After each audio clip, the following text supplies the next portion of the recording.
ఈవేళ బుధవారం కదా! మా లక్కోడికైతే వైట్ డ్రెస్ అనమాట. ఇంకా ఎప్పుడు వైట్ డ్రెస్ ఏసుకున్నా తలలో తెల్ల పూలు కూడా పెట్టుకుంటది. పక్కింటి అత్తయ్య గారైతే ఇస్తారనమాట. ఒకవేళ ఎప్పుడైనా మిస్ అయ్యి ఇవ్వకపోతే, నానమ్మ నాకు పువ్వులు ఇవ్వలేదే అని అడిగి మరీ తెచ్చుకునే రకం అనమాట మా లక్కోడు.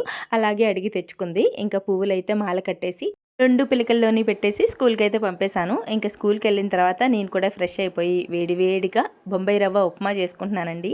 అదే కరాచీ నూక్ ఉప్మా అనమాట. మా సైడ్ అయితే మేము కరాచీ నూక్ అనే అంటాం. మొన్న కరాచీ నూక్ అంటే ఏంటక్క అని చెప్పి కామెంట్ పెట్టారు. అదేనండి బొంబాయి రవ్వ అంటారు. ఇంకా గోధుమ రవ్వ అని కూడా అంటారు కొంతమంది. మేమైతే కరాచీ నూక్ అనే అంటామనమాట. టమాటో వేసి టమాటా బాత్ లాగా చేశాను. అయినా కొంచెం నెయ్యి వేసుకుని పల్లి కొబ్బరి చట్నీ కాంబినేషన్లో తింటే అదిరిపోతుంది. కానీ మా ఆయనకి మా లక్కోడికి అస్సలు నచ్చదు ఈ ఉప్మా. అందుకని ఉదయం మా లక్కోడికైతే గోధుమ పిండి అట్లయితే వేసేసాను. మా ఆయనకైతే తప్పలేదు, కొంచెం తినేసారనమాట. ఇంకా తినేసి వేడి వేడి కాఫీ తాగేస్తే ఒక పని అయిపోతుంది. మీరైతే ప్లీజ్ వీడియోని లైక్ చేయండి. బాయ్.